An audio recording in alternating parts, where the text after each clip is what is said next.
नमस्कार सभी पेंशन धारकों का स्वागत करते हैं एक बार फिर से हमारे इस YouTube चैनल पर। दोस्तों इस वक्त की आप सभी के लिए बेहद ही महत्वपूर्ण और इम्पोर्टेंट खबरें आ रही है, जिसमें पहली बड़ी खबर पेंशन धारकों के लिए बात करें तो पेंशन योग्य वेतन सीमा 21,000 रुपये करने और 3,000 रुपये न्यूनतम पेंशन पर अब दोस्तों आप सभी के लिए बड़ी बात निकल कर सामने आ चुकी है। तो पेंशन योग्य वेतन सीमा किस प्रकार 21,000 की जाएगी और 3,000 रुपये की न्यूनतम पेंशन आप सभी को किस प्रकार मिलेगी, इसको लेकर क्या बात सामने आई है, इसके बारे में दोस्तों आज की इस वीडियो के अंदर बात करेंगे।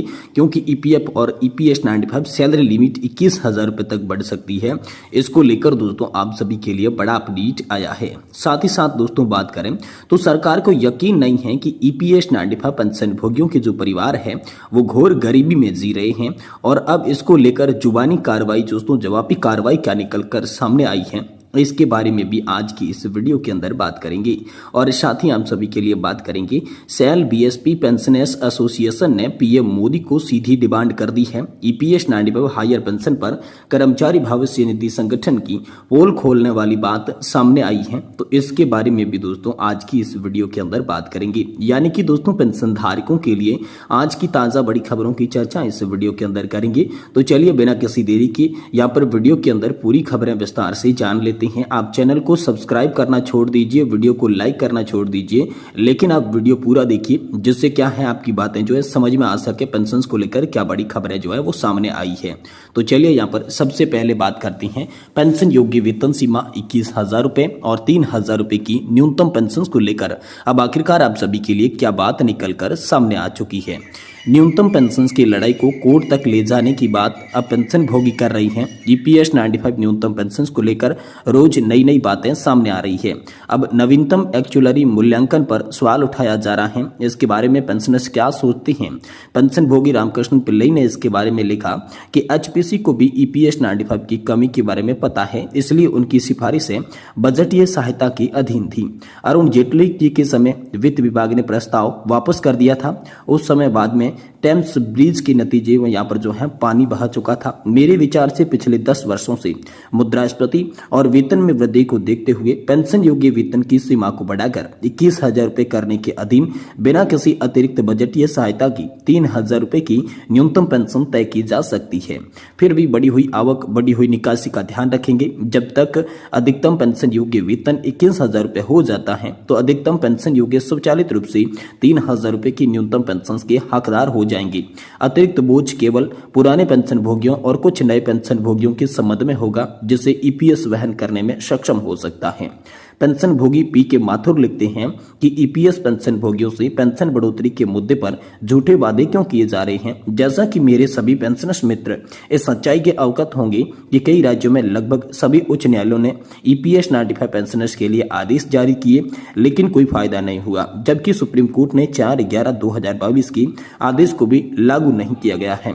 यह सर्वोच्च न्यायालय के फैसले का पालन न करने की अज्ञानता और न्यायालय की अवमानना का मामला है। अगर पेंशनर संगठन सर्वोच्च न्यायालय में जाए तो ये अधिक प्रभावी हो सकता है। ये बड़ी खबर दोस्तों हाल फिलहाल में आप सभी के लिए निकल कर आई, जो कि तमाम तरह के जो पेंशनर्स हैं वो आपस में दोस्तों यहाँ पर जो है इस तरह की बात करते हुए दिखाई दे रही हैं। वहीं जो ईपीएफ और ईपीएस की सैलरी लिमिट 21,000 रुपये तक कैसे बढ़ सकती है, इसको लेकर क्या फायदे होंगे, इसके बारे में बात करें तो दोस्तों सरकार ईपीएस के तहत वेतन सीमा 15,000 रुपये से बढ़ाकर 21,000 रुपये करने पर हाल फिलहाल में विचार कर रही है। ये प्रस्ताव पास होता है तो ईपीएफ और ईपीएस सीमा में तीसरी बढ़ोतरी होगी। इसका बदलाव का असर न केवल कर्मचारियों की ईपीएफ और ईपीएस योगदान पर पड़ेगा, बल्कि रिटायरमेंट के बाद मिलने वाली पेंशन भी बढ़ेगी। तो आइए इस बदलाव के बारे में जानते हैं। यदि वर्तमान में किसी कर्मचारी की बेसिक सैलरी 15,000 से अधिक है तो ईपीएस का हिस्सा नहीं बन सकता, भले ही वह ईपीएफ में योगदान कर रहा हो। लेकिन यदि सरकार ईपीएफ की वेतन सीमा को 21,000 रुपये तक बढ़ा देती है तो जिन कर्मचारियों का बेसिक 15,000 से अधिक है वे ईपीएस योजना में शामिल हो सकती हैं। इसका मतलब है कि अधिक कर्मचारी ईपीएस पेंशन के तहत प्राप्त करने के योग्य हो जाएंगे। जैसे ही वेतन सीमा बढ़ेगी वैसे ही ईपीएस योगदान में वृद्धि होगी। वर्तमान यदि किसी कर्मचारी का 15% तक 8.33% योगदान ईपीएस में 1250 रुपए तक किया जाता है। बाकी का पैसा ईपीएफ में जाता है। लेकिन अगर वेतन सीमा 21,000 हो जाती है तो ईपीएस में 1749 का योगदान किया जाएगा, जिसमें ईपीएस में जमा होने वाली राशि कम हो जाएगी। उदाहरण के लिए यदि एक कर्मचारी की सैलरी 25,000 रुपए है तो उसका ईपीएफ में योगदान 1251 होगा और ईपीएस में 1749 यहाँ पर योगदान हो जाएगा। इस वेतन सीमा में बढ़ोतरी का सबसे बड़ा फायदा कर्मचारियों को रिटायरमेंट के बाद मिलने वाली पेंशन में मिलेगा। वर्तमान में ईपीएस पेंशन की गणना 15,000 रुपए तक के आधार पर की जाती है, लेकिन अगर वेतन सीमा 21,000 कर दी जाए तो पेंशन की गणना 21,000 के आधार पर होगी। अब उदाहरण के तौर पर आपको बता दें, यदि किसी कर्मचारी का जो पेंशन योग्य वेतन सेवा काल है वो 30 है और वह 60 महीने में अधिकतर 15,000 से अधिक की सैलरी प्राप्त करता है तो वर्तमान में उसकी पेंशन 6,857 रुपए प्रति माह है। लेकिन यदि वेतन सीमा 21,000 रुपए तक बढ़ती है तो पेंशन की गणना 21,000 रुपए प्रति माह सैलरी के आधार पर की जाएगी, जिससे उसे 9,600 रुपए की जो प्रति माह पेंशन है वो यहाँ पर मिलने लगेगी। ये दोस्तों बड़ी बात हाल फिलहाल में आप सभी के लिए निकलकर सामने आई है। वहीं अगली बड़ी खबर की बात करें तो सरकार को यकीन नहीं है कि ईपीएस 95 पेंशन भोगियों की परिवार घोर गरीबी में जी रहे हैं। अब ये जवाबी कार्रवाई हम सभी के लिए क्या सामने आई है, इसको लेकर चलिए आपको बात बताते हैं। ईपीएस 95 न्यूनतम पेंशन को लेकर आंदोलन और पेंशन भोगियों के मन की बात सामने आई है। ईपीएफ केंद्र सरकार पर खासा नाराज है देश भर के पेंशन भोगी, इसको लेकर बात करेंगे। कर्मचारी पेंशन योजना 1995, सरकार को यकीन नहीं है कि ईपीएस 95 पेंशन योजना के लाभार्थी भी गरीबी रेखा में आते हैं। महज 1,000 रुपए न्यूनतम पेंशन पाने वाले पेंशन भोगियों का दर्द एक बार फिर से छलक उठा है। ईपीएफ केंद्र सरकार पर जमकर निशाना साध रही है। पेंशनर्स का दर्द बयान करते हुए पेंशन भोगी कहते हैं कि सरकार को यकीन नहीं है कि ईपीएस 95 पेंशन भोगियों के परिवार घोर गरीबी में जी रही है। हरियाणा सरकार वृद्धावस्था सम्मान भत्ता दे रही है। 18 वर्ष से ऊपर की महिलाओं को 3,000 रुपए प्रति माह विधवा पेंशन दे रही है। विकलांगता पेंशन 35 वर्ष से ऊपर की महिलाओं को लाडली पेंशन दी जा रही है। इसके अलावा जरूरतमंदों को मुफ्त राशन में रूप के दोस्तों 3,000 रुपए प्रति माह पेंशन देती है। पेंशन भोगियों ने कहा कि सरकार ने न देखा होगा कि सैकड़ों ईपीएस 95 पेंशन भोगियों की परिवार के पास इन श्रेणियों के तहत लाभार्थियों और भी आर्थिक लाभ प्राप्त कर रही हैं। इसलिए सरकार को यह यकीन नहीं है कि ईपीएस 95 पेंशन भोगियों के परिवार घोर गरीबी में जी रहे हैं। इसलिए न्यूनतम ईपीएस 95 पेंशन बढ़ाने से इनकार जो है वो सरकार कर रही है।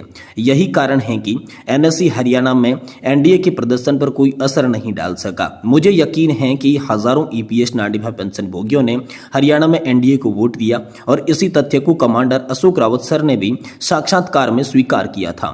महाराष्ट्र में भी यही स्थिति थी। लोगों के बीच मुफ्त उपहार उदारता पूर्वक वितरित किए जा रही हैं, जिनमें ईपीएस 95 पेंशन भोगी भी शामिल है। उनके समर्थन में एनडीए सत्ता पर काबिज होने की पुरजोर कोशिश करेंगी। एनडीए सरकार ने वोट पाने के लिए हमारी मेहनत की कमाई को जनता के बड़े हिस्से में बांटने की चालाकी भरी चाल चली है। यह सफल भी हो रही है, ये बात पेंशन भोगी बता रही हैं। पेंशन भोगियों के मुताबिक ये फॉर्मूला जो है, हम पेंशन भोगियों की पेंशन में बढ़ोतरी दिए बिना भाजपा के पक्ष में काम कर रहा है। इसमें टीम मोदी को ईपीएस 95 पेंशन बढ़ोतरी के खोखले वादों के साथ एनएससी नेतृत्व को खुश करने के लिए प्रोत्साहित किया है, जिससे वह कभी भी लागू नहीं करेगा। वही दोस्तों करिश्माई जो है विपक्षी नेताओं की भी यहाँ पर कमी बताई जा रही है। हमारा दुर्भाग्य है कि भारत में मजबूत करिश्माई विपक्षी नेताओं की कमी है, जो टीम मोदी के एक व्यवहार्य विकल्प प्रदान कर सकती हैं। महाराष्ट्र और झारखंड में अपने भाइयों से अपील की जा रही है कि वे एक मजबूत एनडीए उम्मीदवार को चौंकाने वाली हार दें, सुनिश्चित करें जीतने वाले एनडीए उम्मीदवार की जीत का अंतर कम हो, टीम मोदी अपमानित महसूस करें। फिलहाल हमारी जवाबी कार्रवाई यहीं तक होगी कि यहाँ पर किसी भी तरीके से मोदी टीम के जो भी यहाँ पर नेता हैं उसको बड़े मतों से हराएं और मोदी टीम को ईपीएस 95 पेंशनर्स और उनके परिवार और रिश्तेदारों की ताकत से जो है वो अवगत करवाया जाए। ये बातें दोस्तों लगातार ईपीएस 95 पेंशन भोगियों के परिवारजन और ईपीएस 95 पेंशन भोगियों के जो नेता हैं वो लगातार करते आ रही हैं, लेकिन इन बातों का अभी तक टीम मोदी पर कोई भी असर होता हुआ नहीं दिखाई दे रहा है। ये बड़ी खबर दोस्तों आप सभी के लिए हाल फिलहाल में निकल कर सामने आ रही है।